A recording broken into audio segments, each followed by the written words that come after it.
Hi guys, Teacher Holly here with a step-by-step process to get you to a sane schedule with your online ESL. If you are brand new to the business, you are probably very excited and opening up slots and figuring out how to do that. If you've been in it for a while, you might be still excited. You also might be a little bit more tired. And so figuring out what schedule actually works.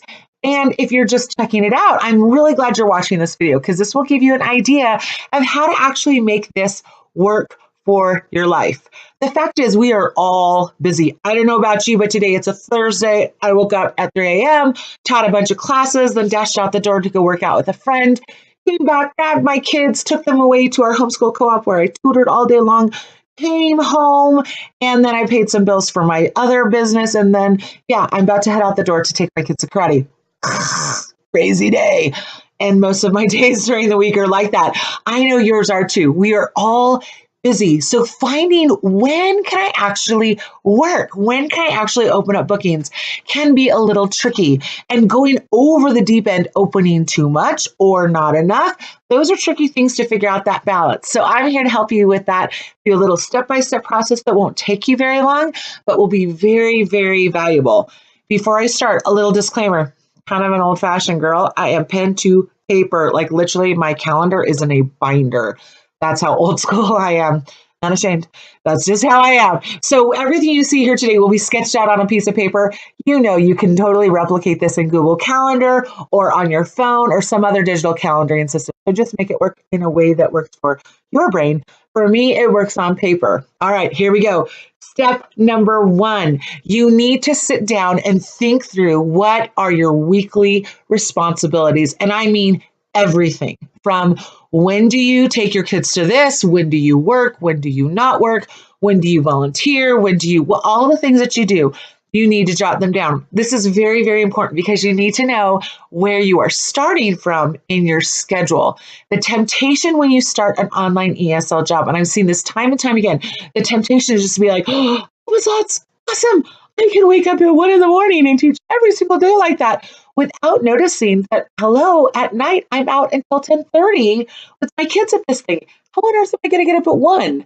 That's the problem. So you need to be very, very realistic and jot down all of your responsibilities. So on my piece of paper, I warned you, I have all of my responsibilities jotted down in terms of what I have to do each day, a realistic look of my life. And you need to do the same thing. By the way, this little document, I snagged it online at another website. I will put that link in the comments below. You can also pull this PDF out of the files section on my Facebook page if you want to do the good old-fashioned pen paper thing too. Feel free to do that. Okay, so that's step 1. You have your life sketched out. Now, step number 2, and this may feel a little weird, but step number 2 is you need to pick a day off. Wait a minute. I thought this was about bookings. It is. But before we get to bookings, we've got to get to the important stuff first. And that is you need a day off. Now, before you get mad at me, you know I'm right. You need a day off. You need some section, some slice of your week that you are not tied to this computer. You are not tied to your device. You have a day off from your job. If you're really going to arm wrestle me over this, at least pick a series of hours on one day that you are totally off and block those off. Here's the problem. You can get very, very tired doing this job. Anyone who has been in this job for more than 14 seconds knows you can get very, very tired. You need rest. Day after day after day after day of going is not sustainable. And here's the problem. The very thing that you're trying to do, which is work a lot, build your business, get it going, will actually be counterintuitive as you cross that mark of exhaustion and being overwhelmed and burnout. And then you will start being a poor teacher. I say that gently, and your bookings will drop off. So protect yourself from that. Protect your family from crazy person. Protect yourself from exhaustion and being overwhelmed and pity parties. I love to throw those for myself. Protect yourself from that by taking a day off. So after I looked at my schedule and all the things I had to do, I determined that the day off that would work out best for me was Sunday. So I go to church in the morning with my family, and then afterwards we come home, and guess what? Supermom here, I make waffles. Or if I'm even too tired to do that, we do leftovers. And then I am done, folks. I am done. I take a nap. I read a book. I call my folks. I binge watch Call the Midwife. I do something that is restful for me. And I cannot tell you how wonderful it is to wake up on Sunday and know that I have a day off, to go to bed Saturday night and I don't have to set my alarm for 3 a.m. Oh, heaven. So you need a day off too. Mark that off first. What we're trying to do is look at our life from a sane perspective before we start opening bazillions of slots. We'll get there. Trust me, you're going to work a lot. I work a lot too. But let's get sane first and be healthy. Okay, that was step number 2. Step number 3. Bad news. If you didn't like step number 2 with the day off, you are really not gonna like step 3. Step 3 is about determining your rest. When are you going to sleep? So this goes back to step 1 where you wrote down everything you have to do. You need to know if you are out 3 nights a week until 10:30. That needs to be on paper or, okay, fine, on your phone. So you can actually see that. Because if you have this idea, I can wake up every day at 2, and you actually can't because you're going to bed at 10:30 2 nights a week, you need to be aware of that. So you're going to take a moment. You're going to look at your actual schedule and you're going to determine on a nightly basis what is a reasonable time you can be in bed asleep. Notice I didn't say going to bed. In bed, asleep. What is reasonable time? And of course, that depends on your family, especially if you have little kids, that's going to be a factor. Or in my case, if you have teenagers and they're out late, that's a factor. That depends on your other job. If you work another job, that depends on any other responsibilities that you might have. Hence, step 1, writing them down. Once you have determined that, mark that down. This is when I go to sleep. What I did was I looked at my calendar. I looked at everything that I'm doing. I looked at my weekly schedule. And most nights of the week, most nights of the month, I can be in bed by 8 o'clock. Most nights of the month, I can be in bed by 8 o'clock. Now, I'm privileged that I'm able to do that. My kids are a little bit older and I have a great network of friends. And so we share rides, we carpool, we do all this stuff. But there are a couple of nights out of the month where I'm the late bus at karate. And so I'm late at night at the karate studio and I'm bringing up a whole bunch of teenagers up the hill, dropping them off at various places. I know that's going to happen. I'm not going to sweat that too much because it's only a couple of times. But for the most part, I know I can be in bed by 8 o'clock. By 8 o'clock, asleep by 8 o'clock. That is reasonable for me. So I mark that down, in bed, asleep at 8 o'clock. And then I think about myself, and you know yourself better than anybody else. How many hours of sleep do you need to function well? Now, notice I didn't say how many hours a week do you need to be a super awesome person and, run a marathon and open a business and all this other stuff. No. How much do you need to function well? Most people are like between 7, 8, 9 hours. I would love to get 8 hours of sleep. 9 hours, I think I'd probably feel like I was in a coma. But I know that for me to function well, I need 7 hours of sleep. Anything less than that, and it's bad. Ask my family. It's really bad. So I calculate very easily from 8 o'clock at night, 7 hours later, I can wake up at 3 a.m. So does this mean, start bookings at 3 a.m.? No, because that forced me to wake up earlier. I can now set up bookings for 3:30 and no earlier for this person to be sane. That's just the deal. No earlier.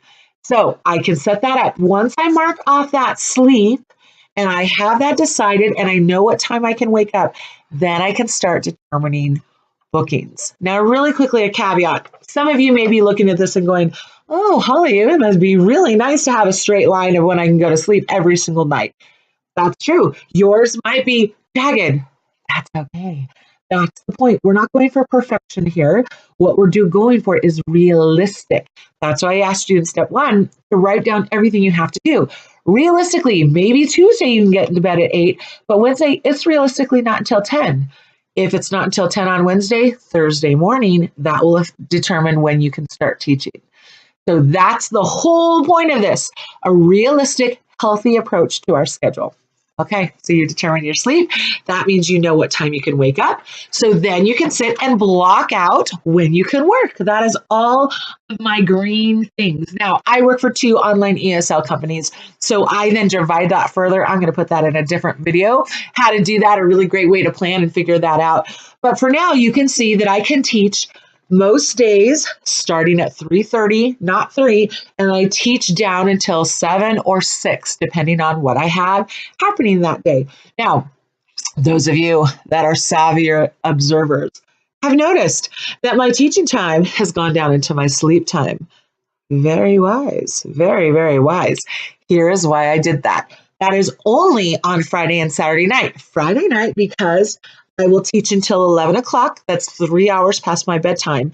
Knowing that Saturday, after I teach, oh, heaven, I can take a nap. And Saturday night, after I teach, I don't have to wake up at all on Sunday to teach. And then I can rest on my day off. So I schedule those deliberately because I have time to rest. It is planned rest. You don't see that happening anyplace else because I know I can't take a nap in the middle of the week. It's just too boom, boom, boom, boom, boom with the kids and everything else. So I'm willing to break those sleep hours 2 nights a week because I know the next day I can nap. And that may be true for you.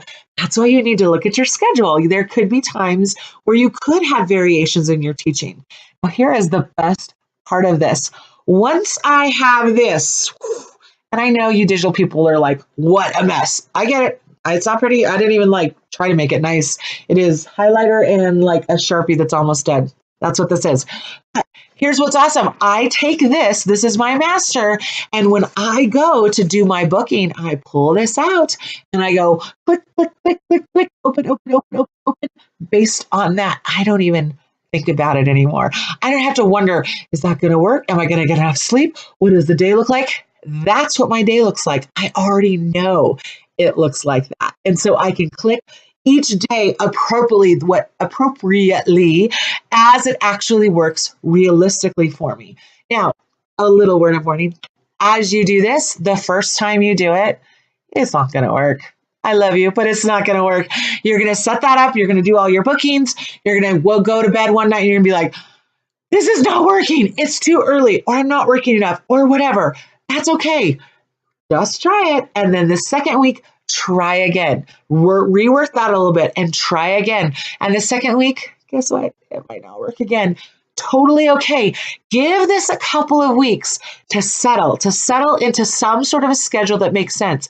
If you work a swing shift at another job, have 2 of these. One for the week that you're working the swing shift, the other for the week that is regular. Do that. If you have a week where, let's say you have a week where your kids are home and then a week they're not, make 2 schedules so that you have to do as little decision making as possible when it's time to do that booking. That's what causes stress. That's sitting there thinking, am I working enough? Am I not working? Am I working enough? Am I working too much? That's the opposite.